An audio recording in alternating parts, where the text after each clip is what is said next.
আমরা আবাসিক ছাত্র, প্রায় মাস দুয়েক পর পর মা বাবাকে দেখতে পাই। যখন মায়ের কণ্ঠে শুনি, বাবা তুমি কেমন আছো, আমাদের গলা আটকে আসে। এই পর্যায়ে আমাদের সম্মুখে বাংলা বক্তৃতা নিয়ে আসবেন অত্র প্রতিষ্ঠানের শিক্ষার্থী হাফেজ মোহাম্মদ রাহি হাসনাইনি। আমি তাকে সুচারুরূপে গঠনমূলক বক্তৃতা প্রদানের জন্য মঞ্চে আহ্বান জানাচ্ছি। আসসালামু আলাইকুম ওয়া রাহমাতুল্লাহি ওয়া বারাকাতুহু।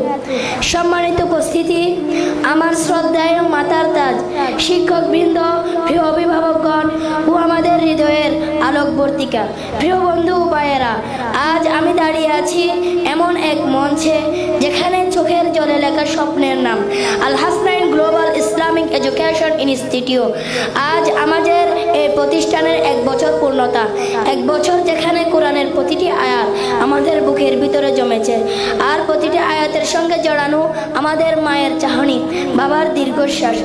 আমরা আবাসিক ছাত্র, প্রায় মাস দুয়েক পর পর মা বাবাকে দেখতে পাই। যখন মায়ের কণ্ঠে শুনি, বাবা তুমি কেমন আছো, আমাদের গলা আটকে আসে। কিন্তু আম্মুকে বলি, আমি খুব ভালো আছি মা, আজ 1 পৃষ্ঠা মুখস্থ করেছি। আমাদের কষ্ট, আমাদের ঘুমহীন রাত, বাবা মায়ের আদরবিহীন দিন রাত, সব যেন একটাই উদ্দেশ্য, নিবেদিতা মা বাবার মাথায় জান্নাতের নূরের মুকুট পরাতে চাই। শুধু একটাই উদ্দেশ্য, মা বাবার মুখে হাসি ফোটানো, জান্নাতের নূরের মুকুট পরানো। প্রিয় উপস্থিতি, আপনারা জানেন হাফেজদের জন্য জান্নাতে এমন এক মাকাম নির্ধারিত আছে যা সাধারণ মানুষের কল্পনারও বাইরে। আর হাফেজরা যদি তাদের কোরআন অনুযায়ী জীবন গড়তে পারে, সে নিজে তো জান্নাতি হবে, তার মা বাবাকে এমন মুকুট পরানো হবে যার আলো পুরা পৃথিবী চাপিয়ে যাবে। আজ আমরা এই মঞ্চ থেকে প্রতিজ্ঞা করছি, আমরা কষ্ট করব কিন্তু থামবো না, আমরা হাঁটবো কিন্তু আমরা পিছিয়ে যাব না।